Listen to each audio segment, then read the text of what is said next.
কি বলা হয়? Power button.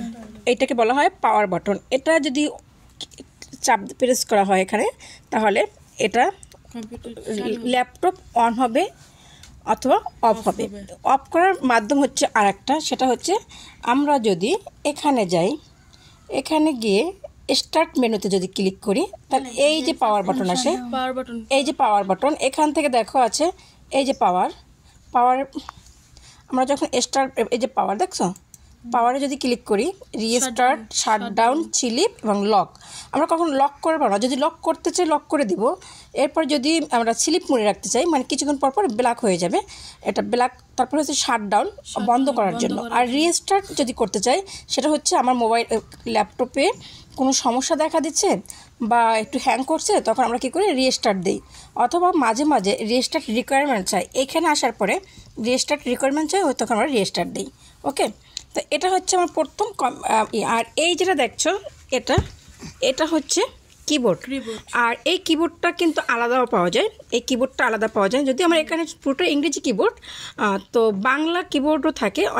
এখন এটা তো আগের ল্যাপটপ, যে কারণে এখানে বাংলাটা নাই, কিন্তু বর্তমানে যেগুলো আছে বাংলাটা দেওয়া আছে। এবং অনেকগুলো ল্যাপটপ বাংলাদেশের যে কোম্পানিগুলো আছে এখন, ওরা বাংলাটা ভার্সন আনছে, কিন্তু আমারটা নাই। আমি এখানে যেভাবে কাজ করি সেটা হচ্ছে যে এখানে আলাদা কিবোর্ড কিনে আলাদা।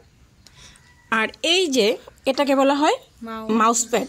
এটা হচ্ছে ল্যাপটপের জন্য মাউস প্যাড, এবং মাউস প্যাড আলাদাও আছে। এটা হচ্ছে মাউস। এটা কি মাউস। এখন আমি একটু যদি দেখাই, এই যে খেয়াল করো, মাউস না, এই যে মাউস, এই মাউসের কিন্তু দুইটা আঙ্গুল, এই একটা আঙ্গুল আর একটা আঙ্গুল। দেখো এই যে লেফট আর একটা হচ্ছে রাইট, লেফট রাইট। এই লেফট বাটন যখন ক্লিক করা হয়, দেখো একটু খেয়াল করি, আমি এখানে লেফট বাটন ক্লিক করলাম। এই যে লেফট বাটন ক্লিক করার পরে আমার দেখো স্ক্রিনে কি চলে আসছে, এই যে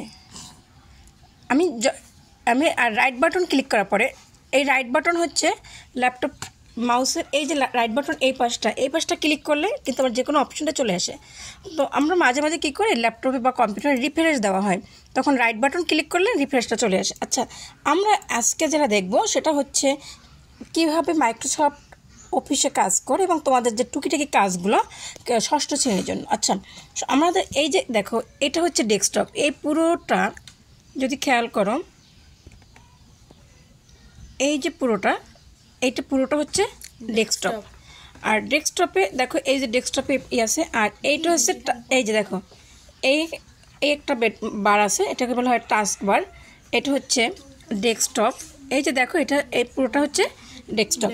আর এখন আমরা এখান থেকে যদি ওয়ার্ডে যাই, কোথায় যাই, মাইক্রোসফট ওয়ার্ড। তো মাইক্রোসফট ওয়ার্ডে যাওয়ার জন্য এই যে আমরা এখানে ক্লিক করবো। দেখো, এই মাইক্রোসফট ওয়ার্ড লেখালেখির জন্য আমরা এইখানে যদি আমি মেনু করে রাখি, অথবা আমি এই যে সার্চ বার, এখানে বলা হয় এটা সার্চ বার, এই সার্চ বার এসে রাইট লিখবো ওয়ার্ড অথবা Microsoft word.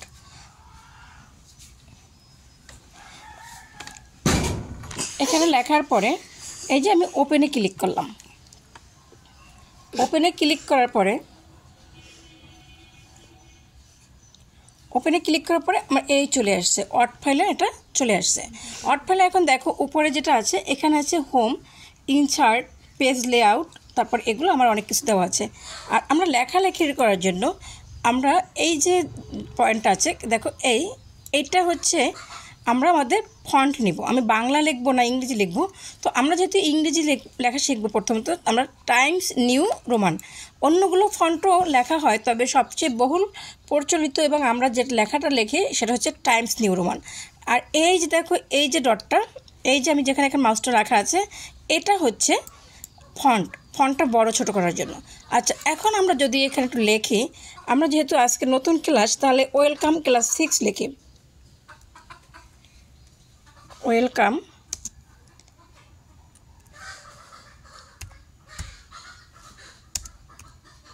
Two class 6। Welcome to class 6 আমি এখানে লিখলাম। যেহেতু আমি প্রথম দিন তোমাদের আজকে প্র্যাকটিক্যাল দেখাচ্ছি আইসিটির, তো ওয়েলকাম টু ক্লাস 6 লেখার পরে আমার এখানে খেয়াল করে দেখো তো কত আছে ফন্ট, এখানে দেওয়া আছে 11, এবং আমার এই লেখাটা কিন্তু খুব ছোট আছে। তাহলে আমি কি করলাম, এখানে একটু সিলেক্ট করার পরে আমি যদি এই ফন্টটাকে চেঞ্জ করে দিই, এই ফন্টটাকে যদি চেঞ্জ করে আমি একটু বড় করি, মাশাআল্লাহ অনেক বড় হয়ে গেছে। ঠিক আছে, আবার আমি যদি সিলেক্ট করি এবং এই ফন্টটাকে যদি আরও বড় করতে চাই, অনেক বড় হয়ে গেছে। ওকে, এখন আচ্ছা এই লেখাটা তো একটু আগে যখন আমি এরকম সিলেক্ট করা ছিল ব্ল্যাকের ভিতরে হোয়াইট ভালো লাগছিল, তো এখন আমার মনে চাচ্ছে যে আমি এই ব্ল্যাকের ভিতরে হোয়াইটে রাখবো। তাহলে আমি কী করব, এই যে দেখো এখানে এবি লেখা আছে, এখানে ক্লিক করি। ক্লিক করার পরে আমি যে কোনো একটা কালার এখান থেকে চুজ করি। দেখো আমি যদি এটা এই কালার দেই, দেখো কেমন আসছে, এটা দিলে এইরকম। তারপরে যদি এভাবে আসে এই এই অনেক সুন্দর করে কালার আসছে। ওকে, তাহলে আমি এই কালারটা দিলাম। এভাবে আমরা লিখতে পারি।